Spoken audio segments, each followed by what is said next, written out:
ॐ सहना भवतु सहनौ पुनस्तु सह वीर्यं करवावहै तेजस्विनावधीतमस्तु मा विद्विषावहै। ॐ शान्ति शान्ति शान्तिः। श्रुतिस्मृतिपुराणानाम् आलयं करुणालयं नमामि भगवत्पादं शङ्करं लोकशङ्करं शङ्करं शङ्कराचार्यं केशवं बादरायणं सूत्रभाष्यकृतौ वन्दे भगवन्तो पुनः पुनः। ईश्वरो गुरुरात्मेति मूर्तिभेदविभागिने व्योमवद्व्याप्तदेहाय दक्षिणामूर्तये नमः। ॐ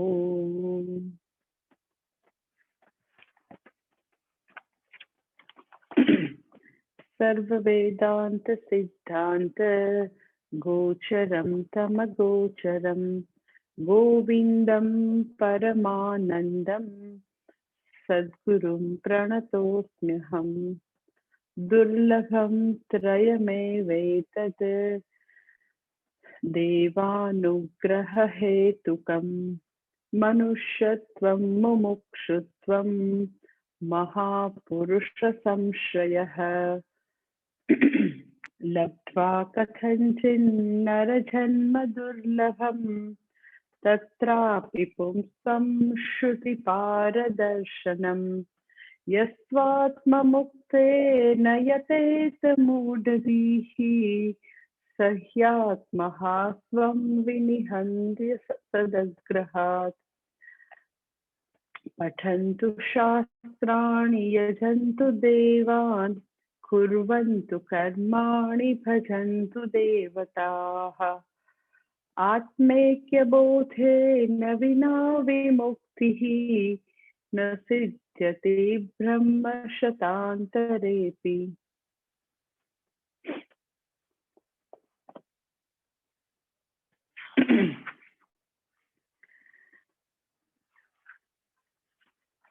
વિવેક ચુડામણી પાંચમો શ્લોક આપણે ચાલે છે.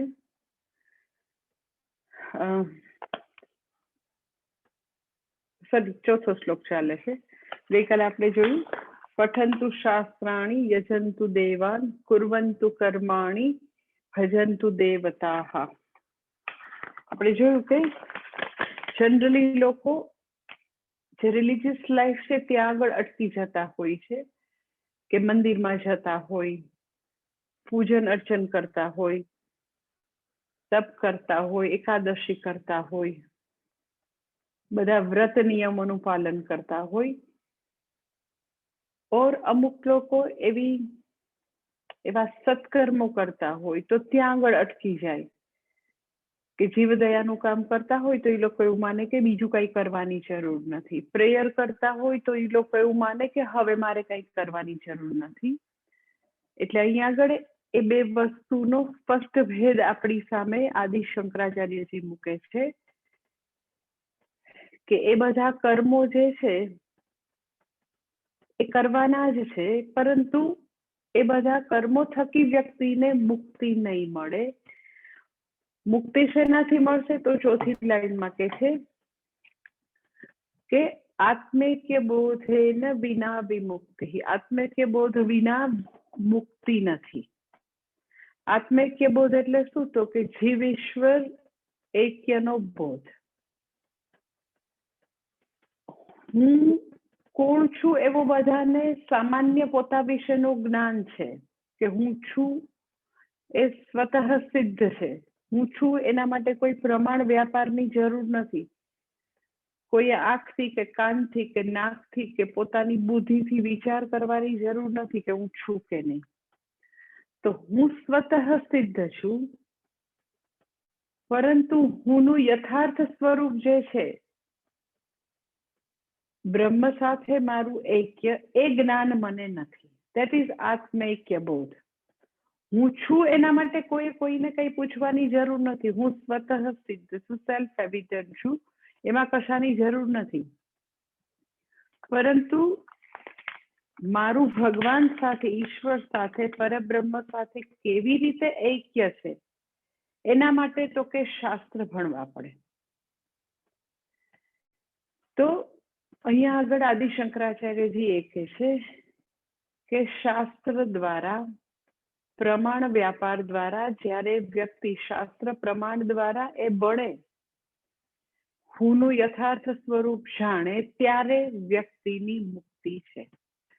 અત્યારે આપણે જે હુંને જાણીએ છીએ એ કેવું હુંને જાણીએ છીએ તો કે આ કાર્યકારણ સંઘાત જેટલા આપણે આપણી જાતને માનીએ છીએ, આ શરીર મન બુદ્ધિ ઉપાધિ જેટલા આપણે આપણી જાતને માનીએ છીએ, તો હું છું અને હું વિશેના આવા ગલત ખ્યાલો તો બધાને છે જ, પરંતુ ખરેખર મારું સ્વરૂપ તો કે ભગવાન સાથે મારું જીવેશ્વર ઐક્ય છે, એ જાણવા માટે તો કે વ્યક્તિએ શાસ્ત્ર ભણવા પડે.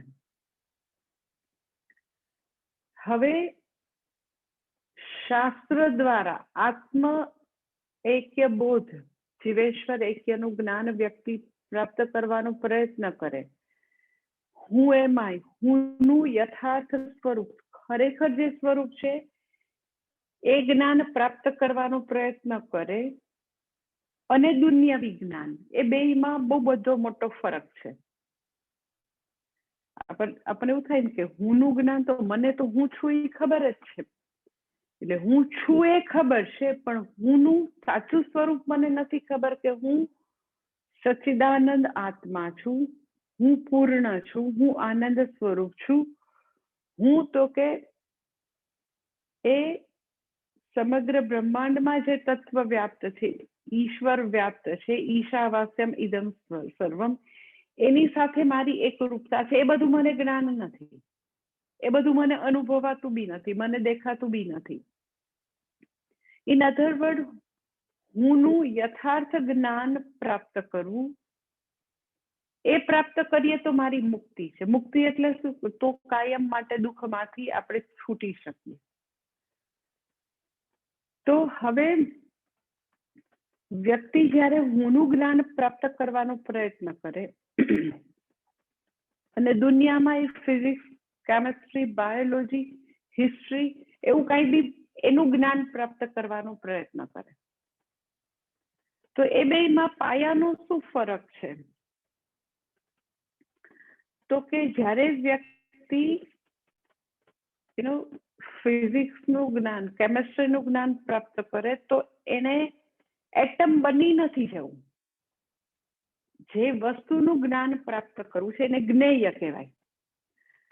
તો જ્ઞાતાને, જે નોવર છે, જે જાણવા નીકળો છે, એને જે જાણવાની વસ્તુ છે જ્ઞેય, એ બની નથી જવું.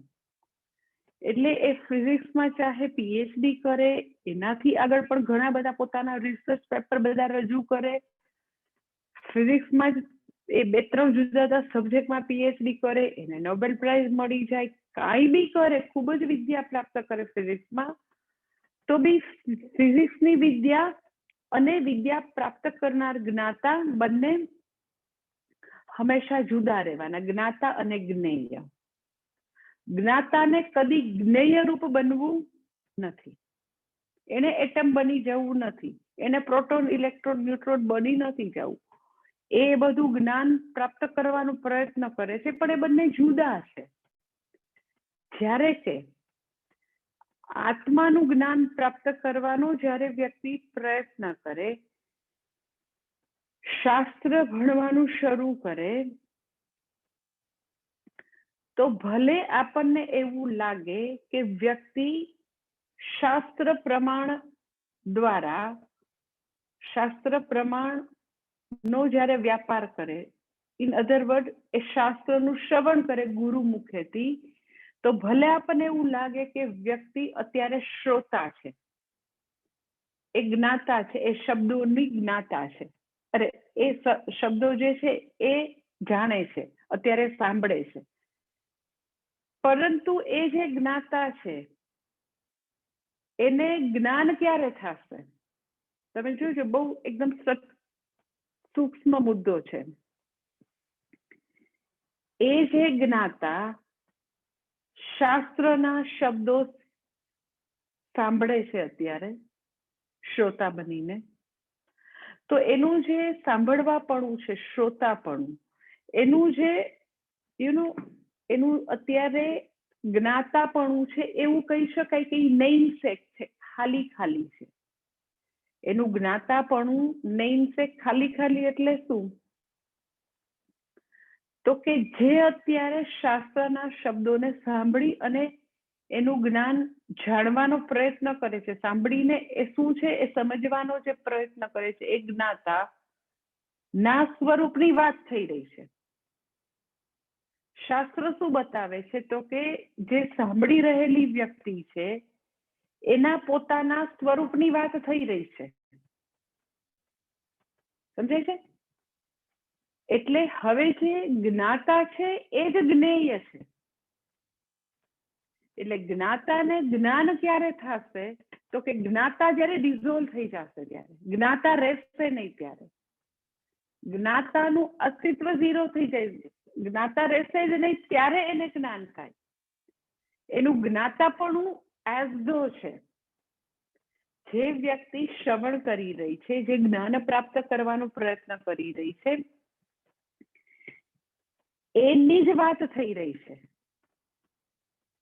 એટલે એ હું સચ્ચિદાનંદ આત્મા છું, હું પૂર્ણ છું, હું સત્યમ જ્ઞાન અનંત સ્વરૂપ છું, જીવેશ્વર એક્યનું પ્રતિપાદન થઈ રહ્યું હોય ત્યારે જ્ઞાતાપણું ખરી જશે, એ ડિઝોલ્વ થઈ જશે, એ ડિસેપિયર થઈ જશે, એ રિઝોલ્વ થઈ જશે. શેમાં? તો કે એ જ્ઞેય છે એમાં. એટલે જે એવી રીતે શાસ્ત્રના શબ્દો રૂપી પ્રમાણ આવી રીતે કામ કરશે. In other word you can say, એવું કહી શકો તમે, આમ ખૂબ જ નજીકનું એક્ઝામ્પલ આપવું હોય તો તમે એવું કહી શકો, શેના જેવી સ્થિતિ છે? તો કે ઇટ ઇઝ લાઈક કે વ્યક્તિ જે છે એને કંઈક ડોક્ટરે ઓપરેશન કરવાનું હોય, લાઈક તમે એમ કહો કે મારે લેફ્ટ એન્કલનું ઓપરેશન હતું, તો મને 2 દિવસ 3 દિવસ પહેલાથી મને એમ કે તમને એમ કે જનરલ આપીએ કે લોકલ એનેસ્થેસિયા, જનરલ આપે કે લોકલ આપીએ, એટલું મારું પેલું એ લોકો અનનેસેસરી પ્રશ્નો પૂછીને આપણને બેમાંથી એકની કાંઈ એવી બહુ મોટી ખબર હોય નહીં. પરંતુ જ્યારે ઓપરેશન ટેબલ ઉપર આપણે જઈએ, કે પગનું ઓપરેશન એને કરવાનું છે, તો ત્યારે એ સર્જનની સામે, એ એનેસ્થેસિયોલોજિસ્ટ છે એની સામે, તો કે આપણી ટોટલ શરણાગતિ હોય કે હવે એ એનેસ્થેસિયા આપે, પછી આપણે બહાર આવીએ ન આવીએ તો હવે ભગવાનની ઈચ્છા. કે એને તો આપણી પાસે હાથ બાંધી દીધા હોય સાઈનો કરાવીને કે હું આને આપું છું, પણ એને કઈ રિએક્શન આવે, એને કઈ આમાંથી બહાર ના આવે તો we are not responsible for this. તો એ કેવી શરણાગતિ છે? કે સર્જનની સામે આપણે વિશ્વાસ રાખીએ છીએ, શ્રદ્ધા રાખીએ છીએ કે એ આપણું ભલું કરશે, એનેસ્થેસિયોલોજિસ્ટ તો કે આપણું ભલું કરશે. એટલે વી જસ્ટ આપણે એને સરેન્ડર થઈએ, આપણી જાતને પૂરેપૂરી એમાં ધરી દઈએ કે આમાં જે કંઈ કરવાનું હોય એ તમે કરી દો. એવી જ શરણાગતિ, એવી જ રીતે વ્યક્તિ શાસ્ત્ર ગુરુ મુખેથી જે શાસ્ત્રના શબ્દો આવે એની સામે પોતાની જાતને પૂરેપૂરી એક્સપોઝ કરે, ધરી દે, તો પછી શબ્દરૂપી પ્રમાણ જે છે એ એવી રીતે કામ કરે કે જ્ઞાતા જે છે એ ડિઝોલ્વ થઈ જાય અને એ વ્યક્તિ જાણે કે જ્ઞેય રૂપ બની જાય. એ તો જ્ઞેય રૂપ જ છે. જે પરબ્રહ્મનું જ્ઞાન પ્રાપ્ત કરવા નીકળ્યા છીએ એ મારું સ્વરૂપ છે, પણ મને ખબર નથી. પરંતુ આ રીતે પ્રમાણ વ્યાપાર થશે કે વ્યક્તિ શાસ્ત્ર સામે શ્રદ્ધાપૂર્વક ગુરુ મુખેથી આવતા શબ્દો સામે પોતાની જાતને પૂરેપૂરી ધરી દે, એક્સપોઝ કરે, તો શબ્દ પ્રમાણ એવી રીતે કામ કરશે કે જ્ઞાતા ડિઝોલ્વ થશે અને વ્યક્તિનું જ્ઞાતાપણું, કારણ કે એ જ્ઞાતા જો એમના રહે તો એ કેના જેવું છે કે દુનિયાવી જ્ઞાન જેવું છે કે એમાં હું ફિઝિક્સ જાણું છું અને ફિઝિક્સ વિષય જુદો છે. મને બ્રહ્મનું જ્ઞાન છે અને હું તો કે જુદી વ્યક્તિ, એવી રીતે નથી કરવાનું જ્ઞાન. એ જ્ઞાન નથી, એ આત્મજ્ઞાન નથી. હું જે વસ્તુ, જે સત્યને જાણવા નીકળ્યા છીએ, એ સત્ય સ્વરૂપ બની જવાનું છે. બની જવું શબ્દ પણ એમ જ એઝ ધો છે. ઇટ ઇઝ લાઈક કે કર્ણ જે છે એને કૃષ્ણ ભગવાનના શબ્દોથી કે નતુ રાધેય કિંતુ કૌંતેય, તો એ શબ્દોથી એને કૌંતેય રૂપ બની જવાનું છે. હવે તો કે રાધેયપણું દૂર થઈ જશે અને કૌંતેયપણું એને બની જવાનું છે. તો કૌંતેયપણું હતું જ, ખાલી જે રોંગ નોશન હતું રાધેય અને અધિરથના દીકરાપણું, એ વૃત્તિ, અજ્ઞાનની વૃત્તિ દૂર થશે અને આવી જ્ઞાનની વૃત્તિ આવશે. અને એ જ્ઞાનની વૃત્તિ પણ અજ્ઞાનને દૂર કરીને જતી રહેશે. એ બોધ આપીને, જે હું છું એ આપીને એ વૃત્તિ પણ જતી રહેશે. એમ કે તું રાધાનો દીકરો નથી પણ તું કૌંતેય છું, તો એ હવે શબ્દો બી જતા રહેશે. એને પોતાનું જે યથાર્થ સ્વરૂપ છે એ હવે હતું જ, એ હવે રહેશે એની પાસે.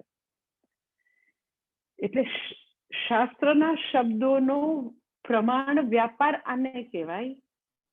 કે પ્રમાણ વ્યાપાર પછી જ્ઞાતા અને જ્ઞેય અને જ્ઞાન એ ત્રિપુટી ખરી પડશે, એ નહીં રહે. જ્ઞાતા અને જ્ઞેયને જ્ઞાનની પ્રક્રિયાથી કનેક્ટ થાય, દેટ ઇઝ ત્રિપુટી.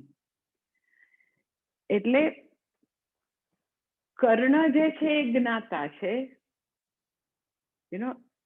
એનું જ્ઞેય શું છે? તો કે કૌંતેય પણ પ્રાપ્ત કરવું એ જ્ઞેય છે. પહેલા એ પોતાને રાધેય માનતો હતો, તો એ હવે તો કે બધું જ જતું રહેશે. એ રાધેયપણું જ બી જતું રહેશે, એ વૃત્તિ પણ જતી રહેશે, એ ત્રિપુટી જાશે. પછી જે રહેશે દેટ ઇઝ કોલ્ડ આત્મૈક્ય બોધ. એવું નથી કે એ ક્યાંયથી આવી જશે. શાસ્ત્રના શબ્દો જે હું નથી એ નથી લાવી દેતા, હું છું એ ખાલી રિવીલ કરે છે. એની આડે અજ્ઞાનનું આવરણ દૂર કરવાનું જ કામ શાસ્ત્રના શબ્દો કરે. એટલે જ્ઞાતા જે છે એ જ્ઞેય રૂપ બની જાય એવું કેવું પણ સાચું વાક્ય નથી. એ જ્ઞેય રૂપ હતો જ. જ્યારે આપણે આત્મૈક્ય બોધ, જીવેશ્વર એક્યનું જ્ઞાન પ્રાપ્ત કરીએ છીએ, તો એ એક્ય હતું જ. મને જણાતું નહોતું, કારણ કે મારું આ કાર્યકારણ સંઘાત સાથે એટલું બધું આઈડેન્ટિફિકેશન હોય, તો મને એવું જ થાય કે ભગવાન તો સર્વજ્ઞ છે, સર્વવ્યાપી છે, સર્વાંતર્યામી છે, ને હું તો અપૂર્ણ છું. આટલી મારી બધી મર્યાદાઓ છે, અલ્પવ્યાપી, અલ્પશક્તિમાન છું, અલ્પજ્ઞ છું, તો કેવી રીતે હોય? એટલે એ બધા રોંગ નોશન્સ હોવાને કારણે ઈશ્વર સાથે મારું એક્ય હંમેશા છે જ, ગ્રંથિઓને કારણે નથી દેખાતું. એટલે જ્ઞાતા જ્ઞેય રૂપ બનતો નથી, જ્ઞેય રૂપ હતો છે, ખાલી એક ગ્રંથિ દૂર થાય છે. એટલે કે છે કે વ્યક્તિ આવું જીવેશ્વર એક્યનું જ્ઞાન પ્રાપ્ત ન કરે ત્યાં સુધી એની મુક્તિ નથી. જીવેશ્વર એક્ય એટલે શું, એનું જ્ઞાન શું, એ પછી આવશે. અત્યારે તો ખાલી જસ્ટ હું તમને કેવી રીતે જ્ઞાન પ્રાપ્તિ છે એનું જરાક અમસ્તું બતાવું છું. એ બધા શ્લોકો પાછળથી આવશે, એક્ય બોધના શ્લોક આવશે. એના પછીના શ્લોકમાં પણ આદિ શંકરાચાર્યજી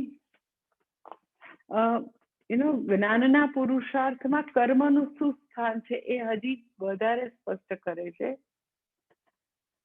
કારણ કે મેં તમને વાત કરી એમ કે બધાની લાઈફમાં, મનુષ્ય માત્રની લાઈફમાં આવી બધી વિટંબના છે કે જે લોકો કર્મને પ્રાધાન્ય આપે તો ખૂબ જ કર્મને પ્રાધાન્ય આપે અને કર્મઠનું જ જીવન જીવે, એના જીવનમાં જ્ઞાનને પ્રાધાન્ય ન હોય. અને એ લોકો એવું માને કે આ બધા કર્મોથી મુક્તિ થઈ જશે.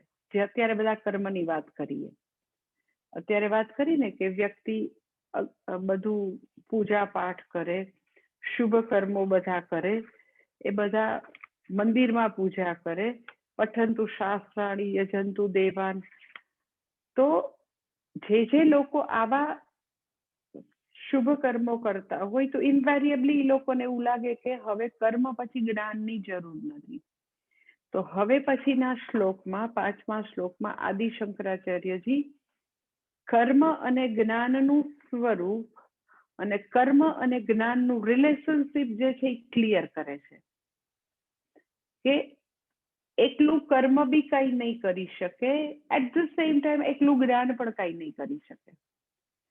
એટલે કર્મનો જ્ઞાન પ્રાપ્તિમાં શું રોલ છે એ હવે 5મા શ્લોકમાં સ્પષ્ટ કરે છે.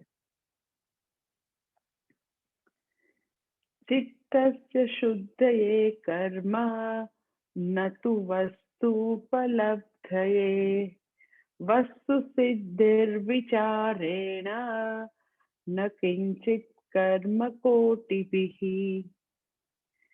કે છે ચિત્તસ્ય શુદ્ધયે કર્મ ન તુ વસ્તુપલબ્ધયે. વસ્તુ એટલે પરબ્રહ્મ. એટલે સાવ હવે એકદમ સ્પષ્ટ શબ્દોમાં કર્મ અને જ્ઞાનનો રોલ કહી દેશે કે કર્મનો રોલ શું છે, જ્ઞાનનો રોલ શું છે. જ્ઞાન પ્રાપ્તિમાં કર્મ શું ભાગ ભજવશે. કે આગલા શ્લોકમાં આ બધી વાત કરી એટલે કોઈને એવું થાય કે તો પછી આ બધું જે છે એનો પઠંતુ શાસ્ત્રાણી યજંતુ દેવાન એ બધા કર્મો નકામા છે. તો તરત જ એના પછીના શ્લોકમાં કહે છે કે ચિત્તસ્ય શુદ્ધયે કર્મ, કે કર્મ જે છે એ અંતઃકરણ શુદ્ધિ માટે છે. ન તુ વસ્તુપલબ્ધયે, કે તત્વજ્ઞાન માટે, કે ઈશ્વરનું જીવેશ્વર એક્યના જ્ઞાનની પ્રાપ્તિ માટે કર્મ નથી. ચિત્ત શુદ્ધિ માટે કર્મ છે, અંતઃકરણ શુદ્ધિ માટે કર્મ છે. તત્વજ્ઞાન માટે, આત્મજ્ઞાન માટે કર્મો નથી. વસ્તુ સિદ્ધિર વિચારેણ, કે આત્મબોધ જે છે એ વિચારથી જ થશે. ન કિંચિત કર્મ કોટિભિઃ, કે કરોડો કર્મો વ્યક્તિ કરે તો બી જરા પણ જ્ઞાનની પ્રાપ્તિ થશે નહીં. આટલું પણ ન કિંચિત, આટલું બી જ્ઞાન નહીં થાય. કર્મ કોટિભિઃ, કરોડો કર્મ કરશે તો બી વ્યક્તિને બ્રહ્મ વિદ્યાની પ્રાપ્તિ, આત્મવિદ્યાની પ્રાપ્તિ થશે નહીં. આખું ભાષાંતર એવી રીતે થશે કે કર્મો અંતઃકરણ શુદ્ધિ માટે છે, આત્મજ્ઞાન માટે નથી. આત્મજ્ઞાન જે છે એ વિચારથી છે, શ્રવણ મનન નિધિધ્યાસનથી છે. અને કરોડો કર્મ કરે તો પણ જરા પણ જ્ઞાન પ્રાપ્તિ થવાની નથી. એટલે સૌથી પહેલું કે છે ચિત્તસ્ય શુદ્ધયે કર્મ. હવે એટલે કર્મ અને જ્ઞાનનું સ્થાન પહેલા આપણે જોઈએ કે આત્મજ્ઞાનની પ્રાપ્તિ માટે કર્મનો શું રોલ છે. એટલે સાવ સીધા સાદા શ્લોક છે, પરંતુ તમે પૂછો તો આ બધા એકદમ જ શાસ્ત્રના બધા બેઝિક સિદ્ધાંતોને ખૂબ જ સરળ ભાષામાં સ્પષ્ટ કરે છે. અહીંયા આગળ શું કહે છે તો કે ચિત્તસ્ય શુદ્ધયે કર્મ, એટલે કે વ્યક્તિને આત્મજ્ઞાન પ્રાપ્ત કરવું છે. તો જ્ઞાન પ્રાપ્તિ માટે ક્વોલિફિકેશન જરૂરી છે અને એના માટે કર્મ જરૂરી છે. તમે દુનિયામાં કોઈ બી વિદ્યા પ્રાપ્ત કરવી હોય, કોઈ પણ એવા દુન્યવી કર્મો કરવા હોય, દુનિયામાં જુદી જુદી જગ્યાએ વ્યક્તિને નોકરી પ્રાપ્ત કરવી હોય તો તમે જોજો કે ભાગ્યે જ એવી કોઈ નોકરી, એવી કોઈ અપર વિદ્યા, દુનિયાની વિદ્યા એવી ભાગ્યે જ કોઈ હશે કે જે તમારી પાસે ક્વોલિફિકેશન ન માંગે, એવી પૂર્વ તૈયારી, પ્રિપેર્ડનેસ ન માંગે. ખાલી એટલું આપણને આમ વિચિત્ર લાગે કે ખાલી તમારા 2.5, 3, 4 વર્ષના બાળકને નર્સરીમાં કે પ્લે હાઉસમાં એડમિશન જોતું હોય તો એમાંય ક્વોલિફિકેશન માંગે. તમે આટલું કરાવ્યું છે એને રંગ આઈડેન્ટિફાઈ કરતા ન આવડતા, એને આટલું બી એબીસીડી નથી આવડતું. અરે પણ તો તમે શેનામાં રાખી છે? 2.5 વર્ષના છોકરાને થોડી ને અમે બધું ભણાવીને મોકલીએ, પણ એમાંય પાછું ક્વોલિફિકેશન જોયું. અચ્છા તમે કેટલું ભણેલા છો? અચ્છા તમને ઇંગ્લિશ આવડે છે? જોયું? ખાલી 2.5, 3 વર્ષના બચ્ચાને સ્કૂલે મૂકવા જાઓ તો તમારા પર્સનું ક્વોલિફિકેશન તો માંગે જ માંગે, કેટલા અંદર રૂપિયા છે, પણ ઇમેજિન કે કેટલું માંગે એની પાસે. અને માઓ બિચારી બસ તું આ રાઈમ બોલ, આ રાઈમ બોલ, આ બોલી જાય, પછી તને એડમિશન નહીં મળે. તો સાવ સિમ્પલ નાનકડી એવી જોબ હોય ટેલિફોન ઓપરેટરની, તમે એમ કહો કે ના એમાં કઈ થોડું ગ્રેજ્યુએશન ને ડબલ ગ્રેજ્યુએટ ને એવું થોડું માંગે. ઓકે, એવું ન માંગે, પણ તમે સારી રીતે મધુરતાથી બોલો એવું તો ક્વોલિફિકેશન માંગશે ને. અમારે અહીંયા આશ્રમમાં જવાબ આપતા હોય ઘણી વાર અમુક લોકો, એવા ક્વોલિફિકેશન વાળાને કોઈ ટેલિફોન ઓપરેટરની નોકરી આપે? એ બહુ જ સરસ છે ને. હમણાં અમારે એક નવી કુક આવી છે, બે મોટા રસોડા અને નાનું અમારું કિચન છે, બેમાં નવી કુક આવી છે. પેલા અમારું મોટું કિચન હતું એમાં મહારાજ હતો, એની જગ્યાએ બી બેન કુક આવી ગઈ છે, અને અમારા કિચનમાં બી એક નાનકડી ઉંમરની બેન કુક આવી છે. તો એ બહુ મજા આવી. મને ફોન કરે ને સવાર બપોર સાંજ 3 ટાઈમ ફોન કરે, બ્રેકફાસ્ટ લંચ ડિનર શું બનાવું. તો એટલી મજા આવે ને, આમ આપણને એવું થાય કે મનોરંજનનો પ્રોગ્રામ થઈ જાય. લોકો બેઠા હોય ને કોઈ તો હું ખાસ સ્પીકર મૂકું એના, હાલો માતાજી શું ખાશો? બહુ મજા આવે સાંભળવાની, ખરેખર મનોરંજન. હવે તમે કોઈ કંપનીમાં કહો કે અમારી કુક છે ને એને ટેલિફોન ઓપરેટરની નોકરી આપે કોઈ, ખરેખર હું તમને કહું ને એવા જ લેખાથી. અરે પેલા તો ઓનેસ્ટલી સ્પીકિંગ, મને એનો એક 14 વર્ષનો દીકરો છે, તો મારે પેલા તો આમ બહુ ધ્યાનથી સાંભળવું પડે કે એનો દીકરો બોલે છે કે આ પૂજા બોલે છે. સાચે એટલી મારે કાનને આમ એકદમ સરવા કરીને સાંભળવું પડે કે આ મેલ વોઇસ છે કે ફિમેલ વોઇસ છે. પછી તમે આમ બહુ જ સૂક્ષ્મતા તમારી હોય, એકદમ સૂક્ષ્મતા, ત્યારે ખબર પડે બોલે છે તો પૂજા, એનો દીકરો નથી બોલતો. તો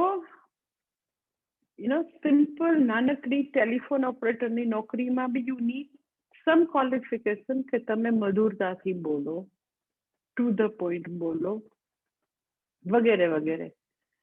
કે અમુક વૈદિક કર્મો હોય તો એમાં બી ક્વોલિફિકેશન હોય કે તમે એમ કહો કે તમે દર વખતે અગ્નિહોત્રની વાત કરો છો ને, અમારે કરવું છું, તો અનમેરિડ વ્યક્તિ અગ્નિહોત્ર કર્મ ના કરી શકે. પછી તમે ગાયત્રી મંત્ર વિશે બહુ સાંભળતા હોય, તમે એમ કહો મારે હવે રોજ ગાયત્રી કરવું છે. ઓકે, તમારે ગાયત્રી સંધ્યા વંદન કરવા હોય તો તમારે યજ્ઞોપવિત ધારણ કરવું પડે. એટલે જે અમુક વૈદિક ફાયર રિચ્યુઅલ કોઈ બી કરવા છે તો યુ નીડ ધેટ યજ્ઞોપવિત. એટલે જેટલા બી લોકો અહીંયા, અમે લોકો તમને યજ્ઞ કરવાની ના એટલે પાડીએ કે કોઈ પણ ફાયર રિચ્યુઅલ, કોઈ પણ યજ્ઞ જનોય વિના થઈ ન શકે. કોઈ પણ અગ્નિ કાર્ય માટેનું લાયસન્સ યજ્ઞોપવિત છે. એટલે બધા ઘરે કરવા માંડે, એક તો કઈ આવડતું નહીં, એક તો યજ્ઞોપવિત હોય નહીં. એટલે સેફ શું છે તો કે ઓકે તમે સ્માર્ત કર્મો કરો જે મંદિરની પૂજા ના હોય. બાકી એ સ્માર્ત કર્મો વૈદિક, બધા વૈદિક ચેન્ટિંગ સિવાયનું તમે બધું કરી શકો ને વૈદિક ચેન્ટિંગને તમે મહિમ્ન વગેરેથી રિપ્લેસ કરી શકો, વિષ્ણુ સહસ્ત્રનામ ને વગેરેથી. એટલે દેટ ઇઝ સેફ. પણ મારું શું કહેવાનું છે કે એમ કે કોઈ બી તમારે વસ્તુ કરવી હોય, ગાયત્રી મંત્ર કરવો છે, ઉપનયન જોઈએ, તમારે અગ્નિહોત્ર કર્મ કરવું છે, ઓકે, તો તમારે એ સપત્નિક યજમાન કરી શકે, બધા ન કરી શકે. એટલે જેવા જેવા કર્મો એવું એવું પ્રકારનું પાત્રતા કે અધિકારીત્વ જોઈએ. તમે એમ કહો કે મારા દીકરાને છે ને મારે મેડિકલમાં મોકલવો છે, મારી દીકરી નહીં, મને બહુ ઈચ્છા છે કે મેડિકલમાં જાય તો બહુ સારું, કે વાંધો નહીં, બહુ સારું. તો તમે એને 10મા પછી હોમ સાયન્સ કરાવ્યું હોય અને પછી તમે એમ કહો કે 12મા પછી તો મારી છોકરી છે ને લાઈક BSc ફિઝિક્સ કરે અને પછી MSc ફિઝિક્સ કરીને PhD કરે. અરે પણ એને 12મા પછી એ 3 વર્ષ એને હોમ સાયન્સના કર્યા છે, પછી MSc ફિઝિક્સ ક્યાંથી કરી શકે?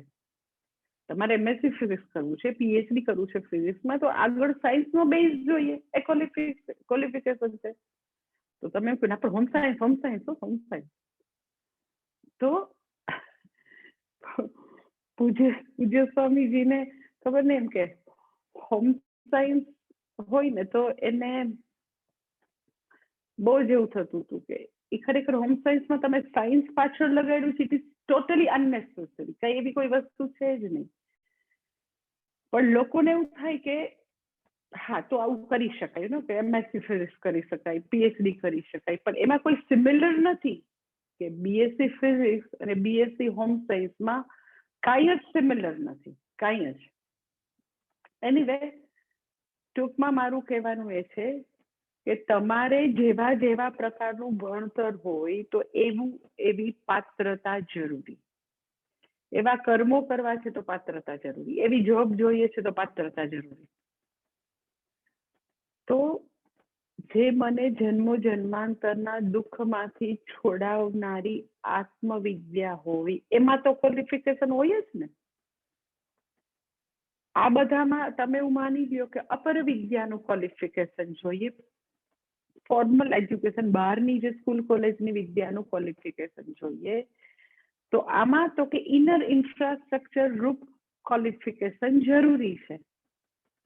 પણ તમે એવી પ્રિપેર્ડનેસ વિના બ્રહ્મ વિદ્યા પ્રાપ્ત કરી શકો નહીં. એ તો કે અહીંયા આગળ એ વસ્તુ આદિ શંકરાચાર્યજી કહે છે કે ચિત્ત શુદ્ધિ જે છે એ પૂર્વ તૈયારી રૂપ છે. ચિત્તની શુદ્ધિ પ્રાપ્ત કરવી, જો ચિત્ત શુદ્ધ હશે તો વ્યક્તિ આત્મજ્ઞાન પ્રાપ્ત કરી શકે. અને ચિત્ત શુદ્ધિ માટે કર્મનો રોલ છે, ત્યાં આગળ કર્મનો રોલ છે ચિત્ત શુદ્ધિમાં. એટલે આત્મજ્ઞાન જે છે શાસ્ત્ર શ્રવણ મનનથી થવાનું, પણ એની પહેલાની જે પ્રિપેર્ડનેસ છે, લાયકાતની વાત છે, તૈયારીની વાત છે, ત્યાં આગળ કર્મનો પૂરેપૂરો રોલ છે. એટલે બેઉ ડિપાર્ટમેન્ટ આખા જુદા છે. કર્મનો ડિપાર્ટમેન્ટ વ્યક્તિને તો કે ચિત્ત શુદ્ધિ આપવા માટે, જ્ઞાનનો રોલ શું છે તો કે વસ્તુ ઉપલબ્ધિ માટે. એ શાસ્ત્ર શ્રવણ જે છે એ મને તો કે એક્ઝેક્ટલી બ્રહ્મ વિદ્યા, જીવેશ્વર ઐક્યનું જ્ઞાન આપશે. એટલે કર્મનો રોલ આખો જુદો છે, જ્ઞાનનો રોલ આખો જુદો છે, અને બેય જરૂરી છે. એક કરીએ એટલે બીજું ન કરીએ એવું ચાલવાનું નથી. ઇનવેરિયેબલી વેદાંત ભણતા હોય ને ઘણી વાર એવું થાય કે હું તો પછી બહુ જ એમ કે બધું આ શ્રવણ મનન કરીએ છીએ ને એટલે હવે મારે આ કરવાની જરૂર નથી, એને બી એવું લાગતું હોય. કર્મો કરતા હોય ને તો ઇનવેરિયેબલી એવું જ લાગતું હોય કે આ બધા કરે છે એ ખોટું છે.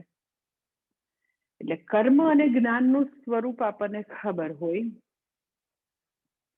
કે કર્મની જ્યારે વાત છે તો કર્મ હંમેશા તમને ખબર છે એને પુરુષ તંત્ર કહેવાય. પુરુષ એટલે પર્સન, પુરુષ તંત્ર છે.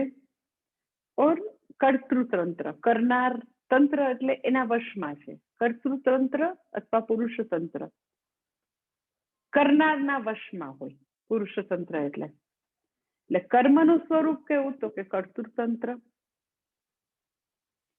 કર્તૃતંત્ર હોય એટલે શું હોય તો કે એ હંમેશા એ ઓપન ટુ ઓપ્શન્સ, એમાં વિકલ્પો હોય. એટલે આ કર્મનું સ્વરૂપ છે, આપણને ખબર હોય. જ્યારે કર્મની વાત છે તો એમાં વિકલ્પો છે.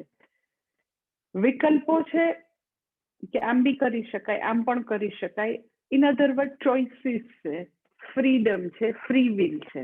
કર્મની વાત આવે એટલે બધું આવે, કારણ કે મનુષ્યને આધીન છે.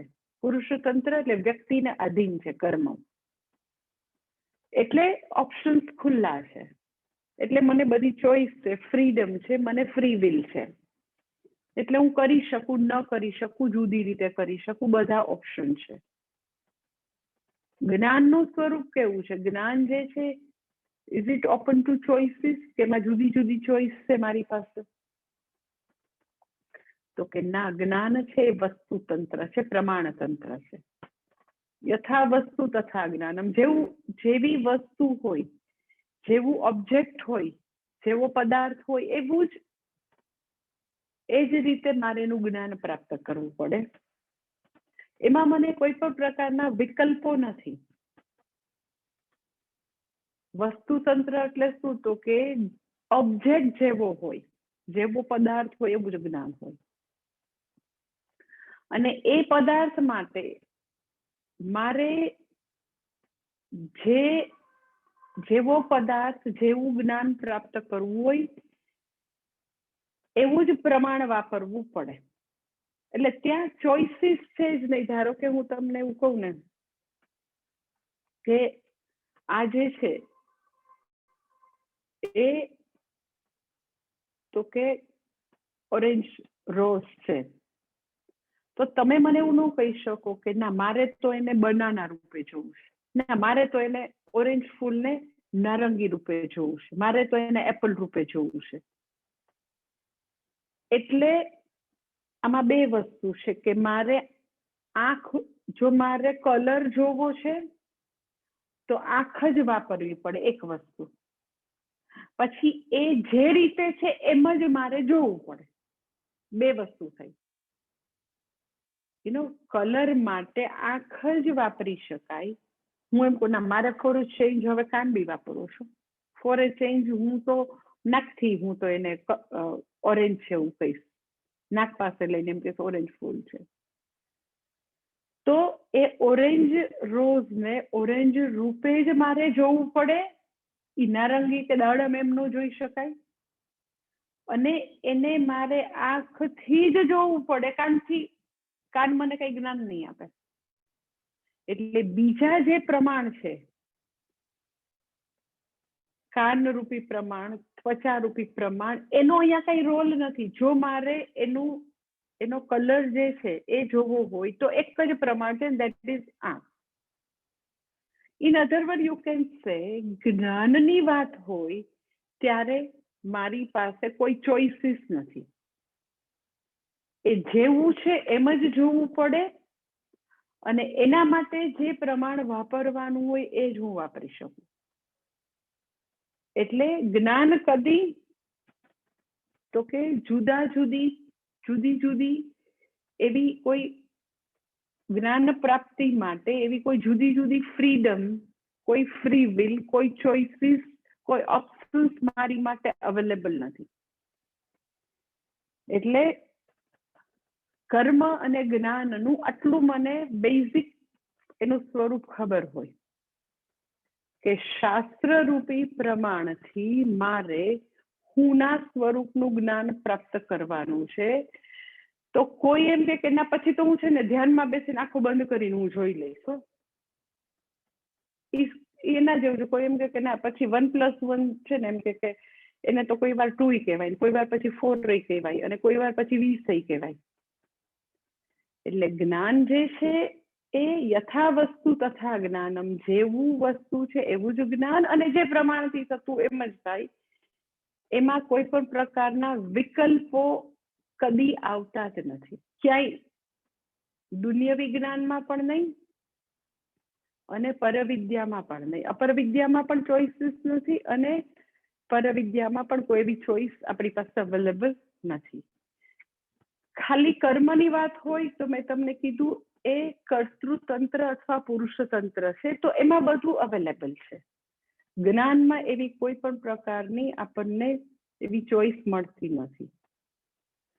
એટલે જ્ઞાન જે છે, આત્મવિદ્યા, એ આપણને એવું કહે છે કે અગર મને આત્મવિદ્યા જોઈએ છે તો ચિત્ત શુદ્ધિ જે છે એ એના માટેની એની માટેની પ્રિપેર્ડનેસ છે, એની માટેનું પૂર્વ ક્વોલિફિકેશન છે.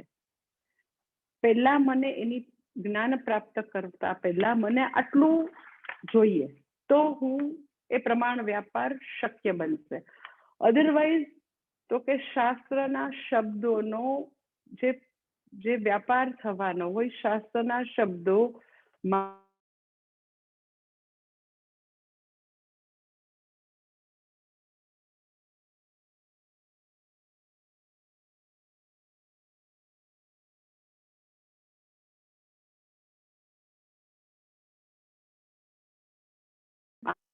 પોતાની જરૂરત છે. એટલે જ્ઞાનની વાત આવે તો જે છે એ બધી કન્ડિશન મારે ફૂલફિલ કરવી પડે.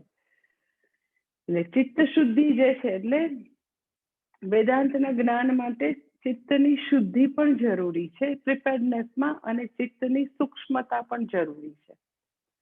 ચિત્તની શુદ્ધિ એટલે વ્યક્તિ રાગદ્વેષના સકંજામાં ન હોય, દેટ ઇઝ ચિત્ત શુદ્ધિ. અને અંતઃકરણની સૂક્ષ્મતા એટલે વ્યક્તિને તો કે જ્યારે વેદાંતનું શ્રવણ કરી રહી હોય ત્યારે બીજા બધા જેટલી એવી ફિલોસોફી, જે બધા વિચારો આસપાસ હોય, એને એ સારી રીતે પારખી શકવું.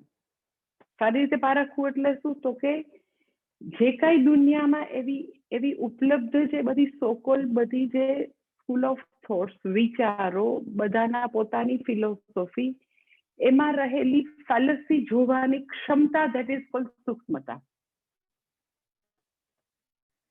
એમ કે આપણી સામે ભગવદ્ ગીતા તમે ભણો અને એની સામે બીજી ઘણી બધી એવી વસ્તુઓ તમારી સામે આવે. લાઈક યુ નો કે હમણાં મને છેલ્લા 15 દિવસમાં મને 2 વ્યક્તિ એવી વાત કરી કે જે બંને એકદમ જ નાનકડી ઉંમરના છોકરાઓ. એક મને બરોડામાં વાત કરી કે એ લાઈક સીએ છે છોકરો, અને એક મને હમણાં રવિવારે એક MBS થયેલો છોકરો મળવા આવ્યો. તો એ મને વાત કરતો હતો કે મને હમણાં એટલું બધું ક્લિનિક ચાલે નહીં, પોતે ડેન્ટિસ્ટ્રીમાં PhD કરે છે, બહુ બ્રિલિયન્ટ છોકરો, કે માતાજી ચાલે નહીં. તો એનો ફાયદો એવો થયો કે મને એમ થયું કે આપણે હિન્દુ તરીકે ભગવદ્ ગીતા તો ભણવી જોઈએ ને, તો કઈ ગીતાજી ભણવી? એટલે મને આમ ત્યારે એટલું દુઃખ થયું, હું આમ સાંભળતી હતી. આ એક CA છોકરો ને MDS છોકરો, બંને નાનકડા, હાર્ડલી 30 યર્સના. તો એ કે મેં પછી ગીતા એઝ ઇટ ઇઝ છે ને ખોલીને વાંચવા માંડ્યો, ઇસ્કોનની. અને એ મને આ પેલો જે રવિવારે મળવા આવ્યો હતો કે એટલું બધું રેડિક્યુલસ, એટલું બધું હંબક હતું. તો મને એવું ખબર પડ્યું કે ભગવદ્ ગીતામાં આવું તો હંબક ન હોય. મને કે માતાજી, તો મને કયો ને કે મારે કઈ ગીતાજી ભણવી. એટલે એ મારી પાસે એટલે આવ્યો. એટલે મેં કીધું કે તું કરી દે ડાઉનલોડ. એટલે મેં કીધું કે ટીચિંગ ઓફ સ્વામી દયાનંદ કર, આખી ગીતાજી તને મળી જશે. અને પછી મેં તું તારું ક્લિનિકનો ટાઈમમાં અનુકૂળ હોય તો તું સાંભળવા માંડજે, યુટ્યુબમાં છે બધા મારા ગીતાજીના અધ્યાય 4. તો કે હા, હું ભણવા માંડીશ. પણ મને ત્યારે દુઃખ એ થયું કે કેવું છે કે આપણે બધા જ્યારે બી કોઈ પણ વ્યક્તિને ભગવદ્ ગીતા કે આવા યંગસ્ટર્સને ખરેખર જાણવાની ઈચ્છા થાય, તો આપણે લોકો સુધી એવું પહોંચાડી નથી શક્યા. જ્યારે કે આપણી પાસે આખા વર્લ્ડનો બેસ્ટ ખજાનો આપણી પાસે છે. ભગવદ્ ગીતા ખરેખર શું છે એ ખાલી આપણી પાસે જ છે. જે દુનિયામાં છે એ લોકો બેયને કદી પણ એક્સપોઝર નથી અમારું કે કોઈનું, તો પણ એને ખોલીને જોઈ કે આમાં એઝ ઇટ ઇઝ જેવું કઈ છે જ નહીં, ઇટ ઇઝ ટોટલી બ્લેબરિંગ છે, કઈ છે જ નહીં અંદર. તો ક્યાં જવું? તો ક્યાં જવું તો એ લોકોની ખબર નથી કે ગીતાજી જાણવું હોય તો અહીંયા જવાય. અહીંયા આગળ ઓથેન્ટિક વસ્તુ અવેલેબલ છે, મટીરિયલ આપણને મળશે, આપણને જાણવું હોય તો આપણા સનાતન ધર્મ વિશે જાણવા મળશે. એનીવે ધેટ ઇઝ કોલ્ડ સૂક્ષ્મતા, કે જેને કદી કોઈ પણ જાતનું એક્સપોઝર ન હોય તો બી ગીતાજી હાથમાં લે તો એને ખબર પડે કે આવું તો ન જ હોય. અનફોર્ચ્યુનેટલી આપણા ઘણા બધા સ્ટુડન્ટ્સ ઘણું બધું આપણી પાસે સ્ટડી કરતા હોય, અમારી પાસે પૂજ્ય સ્વામી દયાનંદજીના ગુરુજનો પાસે કરતા હોય, પણ તો પણ એને દુનિયાની જે બધી એવી ફિલોસોફી હોય એમાં રહેલી ફેલસી એને દેખાય નહીં, અને એને એવું લાગે કે બધું સારું જ છે, બધું સરખું જ છે, બધા એક જ વાત કરે છે. એ રજનીશો તો એક જ વાત કરે છે, ઇસ્કોનો તો એક જ વાત કરે. એટલે ચિત્તની 100% અશુદ્ધિ કહેવાય, કે બિલકુલ સૂક્ષ્મતા નથી, કે તમે એની પાસે સાચા હીરા મૂકો ને કાચ મૂકો તો એને એવું થાય કે હંધુય હરખું છે. બાપ સમજાય છે? એ ભેદ પારખવાની બિલકુલ સૂક્ષ્મતા ન હોય. એટલે વેદાંત ભણવાનું ક્વોલિફિકેશન ચિત્ત શુદ્ધિ અને ચિત્તની સૂક્ષ્મતા બંને છે, કે વ્યક્તિ ભેદ પારખી શકે. એટલે જો વ્યક્તિની ચિત્ત શુદ્ધિ નથી અને બહુ બધા ઇમોશનલ પ્રોબ્લેમ છે સપોઝ, તો એ વ્યક્તિ માટે વેદાંત ભણવું બહુ મુશ્કેલ છે. કારણ કે એટલા બધા ઇમોશનલ પ્રોબ્લેમને કારણે હું પૂર્ણ છું એ બધું ગ્રહણ કરવું એક બીજું વધારાનું સુપર ઇમ્પોઝિશન જેવું થઈ જાય. ઓલરેડી ઘણા બધા સુપર ઇમ્પોઝિશન અંદર હોય, ઘણા બધા ઇમોશનલ પ્રોબ્લેમને કારણે, તો હું પૂર્ણ બીજું એક વધારાનું સુપર ઇમ્પોઝિશન થઈ જાય. એટલે ચિત્ત શુદ્ધિ જે છે ખૂબ જ આવશ્યક વસ્તુ છે. હવે ચિત્ત શુદ્ધિ એટલે શું, કેવી રીતે પ્રાપ્ત થાય? એક્ઝેક્ટલી ચિત્ત શુદ્ધિ એટલે શું કહેવા માંગે છે? તો જે ભગવદ્ ગીતામાં છે એ જ. મેં તમને કીધું કે આદિ શંકરાચાર્યજી વિવેક ચૂડામણી ગ્રંથ લખે તો એ ગીતાજી અને ઉપનિષદ જે છે એની જ વસ્તુ થોડી જુદી રીતે, થોડી વધારે બધા શિષ્યો વધારે સમજી શકે એટલે એને ઝીણું ઝીણું કાપીને વધુ ને વધુ સરળ કરીને મૂક્યું હોય, પણ હોય તો એ જ ગીતાજીના જ સિદ્ધાંતો હોય, ઉપનિષદના જ સિદ્ધાંતો હોય.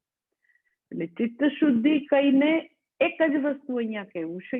તમે એમ કહો કે emotional problem, emotional pressure, or you can say રાગ દ્વેષનું મેનેજમેન્ટ, એ બધી એક જ વસ્તુ છે. એટલે ચિત્ત શુદ્ધિ એટલે રાગ દ્વેષને મેનેજ કરવા, જે ભગવદ્ ગીતાની બધા જ અધ્યાયમાં લગભગ રાગ દ્વેષનું મેનેજમેન્ટની વાત છે, એ જ અહીંયા કરે છે. રાગ દ્વેષનું મેનેજમેન્ટ એટલે શું? તો કે જનરલી આપણને ખબર છે કે વ્યક્તિને જે ખૂબ જ ગમતું હોય, જે ખૂબ લગાવ હોય, જે એની રાગની વસ્તુ હોય, જેને કમ્ફર્ટેબલ લાગતું હોય, જેને હંમેશા કરવું હોય, જેમાં એને બહુ જ જલસા પડતા હોય, એ અને જે ધર્મ છે એ જનરલી એક્ઝેક્ટલી ઓપોઝિટ હોય. જનરલી સામસામે હોય, ઉત્તર ધ્રુવ હોય. ઇટ ઇઝ લાઈક કે બધાને તળેલું બહુ ગમે, પોટેટો ચિપ્સ બહુ ગમે, ઘણાને હોય બહારનું ખાવું બહુ ગમે, મૂવી જોવા ગમે, મોડું ઉઠવું ગમે, ગપાટા મારવા ગમે, કેટલી એવી વસ્તુ છે, શોપિંગ કરવું બહુ ગમે. પછી ખૂબ જ એમ કે ટાઈમમાં ને બધે તો કે વિજિલન્સ રહેવું ન ગમે, એમ થાય છે, કરીએ છે, એવું બધું. તો એ બધું ગમતું હોય, કર્તવ્ય કર્મ તો કેટલું બધું ન ગમતું હોય. એટલે જે મને ગમતું હોય એ મારા માટે યોગ્ય હોય એવું બનતું નથી. મારા માટે જે પ્રોપર હોય, જે ધર્મ હોય, એ જનરલી મને ગમતું હોતું નથી. આવો ઘાટ બધા લોકો માટે હોય, બધા લોકો માટે. તો ચિત્ત શુદ્ધિ શું છે? કે મને ગમે કે ન ગમે, મને એનાથી ખૂબ જ તકલીફ ભલે પડે, પરંતુ હંમેશા what is proper, what is ધર્મ, એને હું શરણે જાઉં. એનું નામ તો કે આપણે રાગદ્વેષને આપણે મેનેજ કરીએ છીએ. રાગદ્વેષ આપણને મેનેજ કરતા નથી. જનરલી બધાનું જીવન તો કે રાગદ્વેષને શરણે હોય છે. રાગદ્વેષ એને જ્યાં ખેંચી જાય ત્યાં લોકો જીવતા હોય. ચિત્ત શુદ્ધિ એટલે શું? તો કે આપણે રાગદ્વેષને બરાબર આપણા કબજામાં લઈ લઈએ, આપણે એને બરાબર હેન્ડલ કરીએ, આપણે એને બરાબર નાખીએ અને આપણે એના સ્વામી બની જઈએ રાગદ્વેષના. દેટ ઇઝ કોલ્ડ ચિત્ત શુદ્ધિ. કેવી રીતે કરવું? તો કે બરાબર છે, શરૂઆતમાં વ્યક્તિને પોતાના રાગદ્વેષ નું મેનેજમેન્ટ કરવા માટે, એની ઉપર સંપૂર્ણપણે સ્વામિત્વ પ્રાપ્ત કરવા માટે શરૂઆતમાં ફરિયાદ સાથે, મરમર સાથે, બડબડાટ સાથે, સંતાપ સાથે પોતાના રાગદ્વેષને પોતે એકદમ જ પોતાના કબજામાં, પોતે માલિક બનવાનું પૂરેપૂરો પ્રયત્ન કરે. પછી સમય જતા તો કે એના માટે સ્પોન્ટેનિયસ થઈ જાય. શરૂઆતમાં ડેલિબ્રેટલી, આવું મેં કીધું, ફરિયાદ ને સંતાપ ને કકડાટ સાથે કરે. પછીથી તો કે એના માટે સહજ બની જાય કે એ કદી ધર્મથી વિરુદ્ધ કરી જ ન શકે. પોતાના કર્તવ્ય કર્મ કે સામાન્ય ધર્મ હોય કે વિશેષ ધર્મ, એ કોઈ ફરિયાદ વિના, સંતાપ વિના, સેન્સ ઓફ લોસ વિના આપણે આપણા બંને સામાન્ય અને વિશેષ ધર્મોનું જો પાલન કરી શકતા હોય, કારણ કે સામાન્ય ધર્મ અને વિશેષ ધર્મ એક બાજુ હોય અને આપણા રાગદ્વેષ બરાબર એની અપોઝિટ હોય. તો જ્યારે વી કન્ફાઇન ટુ અવર ધર્મ, સામાન્ય અને વિશેષ ધર્મ સાથે આપણે આપણી જાતને અલાઇન કરીએ, ઇન અધર વર્ડ આપણે રાગદ્વેષને બાજુ પર મૂકીએ છીએ, રાગદ્વેષને બરાબર આપણા કબજામાં લઈએ છીએ કે તને અભિવ્યક્તિ નહીં આપવું, કારણ કે જે પ્રોપર છે, જે કર્તવ્ય કર્મ છે, જે યુનિવર્સલ વેલ્યુઝ છે, એની સાથે જ હું જઈશ. તારા જે ફેન્સી કે ફેન્ટસી છે એની સાથે હું નહીં જાઉં. એટલે એ જે ફેન્સી, ફેન્ટસી, એ રાગદ્વેષ, એ આપણને જેમ કરવું છે, મન ફાવે એમ કરવું, that is our emotional life.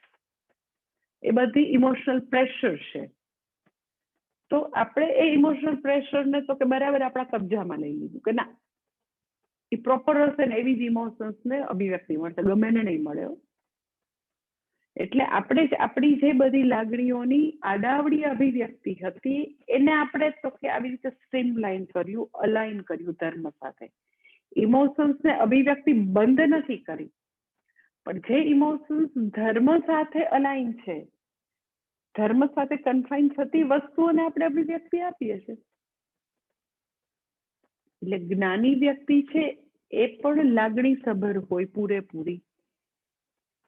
એટલે ભક્તના લક્ષણોમાં તમે જો અદ્વેષતા, સર્વભૂતાના, મૈત્ર, કરુણ એવ છે, તો કોઈ માટે દ્વેષ ન હોય, બધા માટે મૈત્રી હોય, કરુણા હોય, તો ઇમોશન્સ જ છે. પરંતુ આવી અનવોન્ટેડ ઇમોશન્સ કે જે આપણને આપણી વિવેક બુદ્ધિ ખોઈ બેસતી ઇમોશન્સ છે, એને આપણે આપણા કબજામાં લઈ લીધી કે નો, તને તારે જેમ તેમ ભાગવું હશે એમ નહીં ભાગવા દઈએ. એટલે આપણે એવી ફેન્સી, ફેન્ટસી વાળી આપણી બધી જે એવી અનનેસેસરી બધી વસ્તુઓ વાળી ઇમોશન્સને તો કે આપણે સ્વામી બની ગયા. આપણે એના ઉપર પૂરેપૂરું નિયંત્રણ લાવી દીધું અને એમાંથી એટલી જ વસ્તુ પછી છોડી આપણે કે પેલી નદી છે એકદમ ગાંડી નદી થઈ ગઈ હોય તો એની ઉપર બંધ બાંધે, અને પછી જેટલી એને જરૂર હોય એવી જ બધી, તો કે એટલી નહેર છે એ ખોલે. કેટલા ફોર્સથી ખોલવી, કઈ જગ્યા સુધી પાણી પહોંચાડવું, કેટલી વાર પહોંચાડવું, પછી પાછા બંધ કરી દેવા, એ બધું તો કે એ લોકો એન્જિનિયર એ લોકો નક્કી કરે. અધરવાઇઝ એટલું બધું પાણી વાળી નદી કેટલો બધો વિનાશ ન કરી શકે. એ મનની નદીને તો કે આવી રીતે કર્મયોગના 2 કાંઠા વ્યક્તિ આપી દે કે ગમે તે તારી ફેન્સી, ગમે તે તારા આવેગો, ગમે તે તને ગમે ન ગમે એવી બધી વસ્તુ ને અહીંયા કઈ હવે જગ્યા જ નથી. હું આવા રાગદ્વેષની ધસમસતી નદીને આવો કર્મયોગનો સરસ મજાનો પુલ બનાવીને પછીથી એટલી જ ઇમોશન્સને અભિવ્યક્તિ મળશે જે ઇમોશન્સ એક્ઝેક્ટલી ધર્મ સાથે કન્ફાઇન્ડ હોય, ધર્મ સાથે અલાઇન થતી હોય, સામાન્ય ધર્મ ને વિશેષ ધર્મ. બાકી બધી વસ્તુને તો કે આપણે આપણા બરાબર આપણા નિયંત્રણમાં રાખવું. એ બધી ત્યાં જ વસ્તુઓ છે, એવું નથી કે નથી, એ ત્યાં જ છે. એ મોડા ઉઠવાનું બહુ જ મન થાય તો એ ત્યાં જ છે. એને તો કે દક્ષિણામૂર્તિ ભગવાને જેમ અપસ્મારને આમ બરાબર દબાવીને રાખ્યા હોય ને, એમ વ્યક્તિ તમે જો કે આપણી ગમે તેટલી એવી સરસ વહેલા ઉઠવાની આપણી ટેવ હોય ને 10 વર્ષની, તોય તમે 10 દિવસ તમે આપી દો લૂઝ તમારી જાતને, તો 10 વર્ષની ટેવ ને 10 દિવસની લૂઝનેસ તમે જો, તમને 11મે દિવસે 5 વાગે ઉઠવામાં કીડીઓ ચડશે.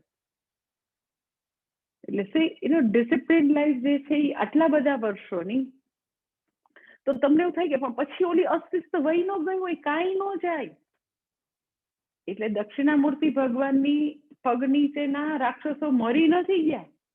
તમે એ પિક્ચર જો એ જીવે છે, પણ એને બરાબર પોતાના પગ નીચે આમ દબાવીને રાખ્યા.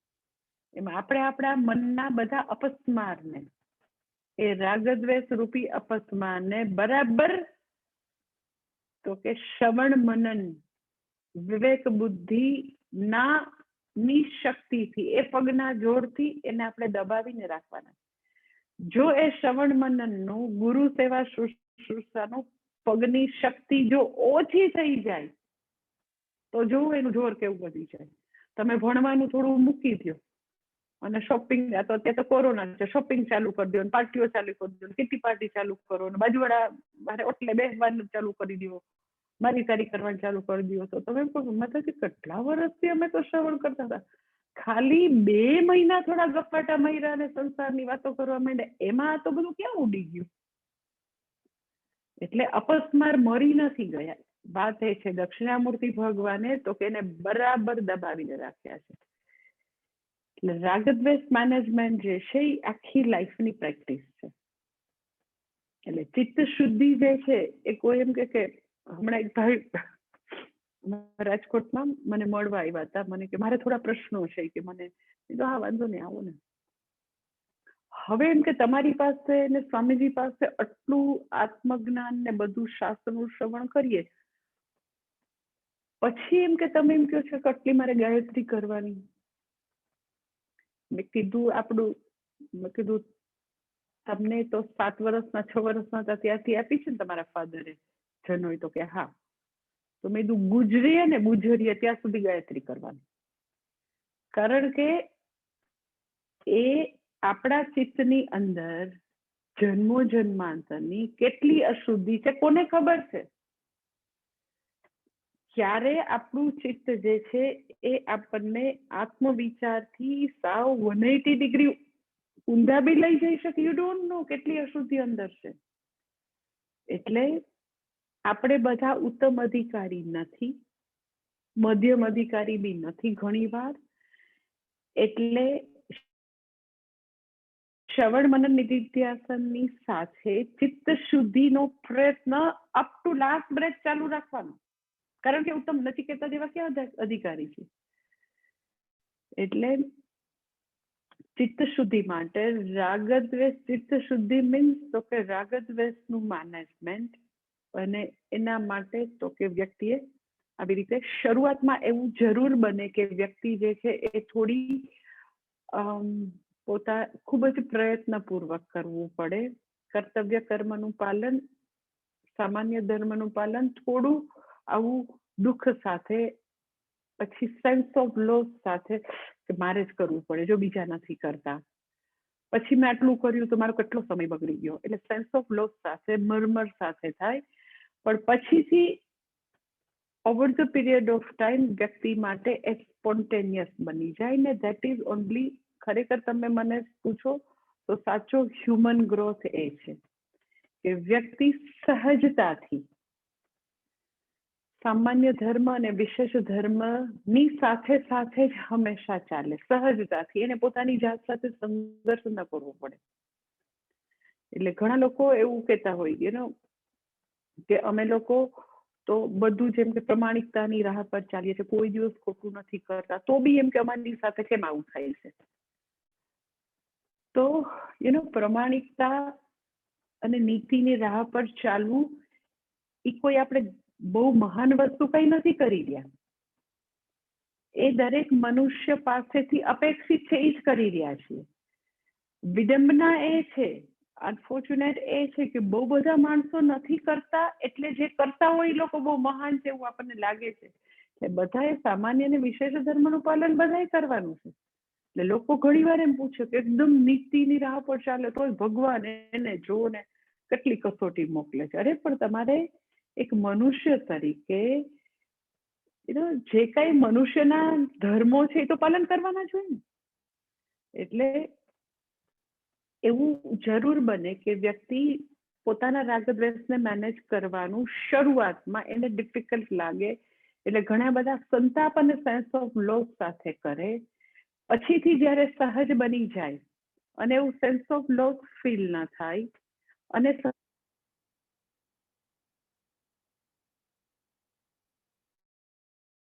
સહજતાથી ધર્મની રાહ પર ચાલે, ધેટ ઇઝ તો કે એ તો કે ચિત્ત શુદ્ધિ છે. એટલે આદિશંકર કહે છે કે ચિત્ત શુદ્ધિ માટે કર્મો છે, વસ્તુ ઉપલબ્ધિ માટે નથી. એ જે એના પછીનું જે છે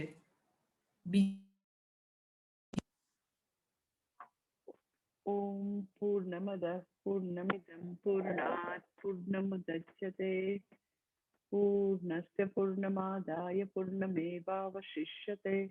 ઓમ શાંતિ શાંતિ શાંતિ. હરિ ઓમ શ્રી ગુરુભ્યો નમઃ. હરિ ઓમ.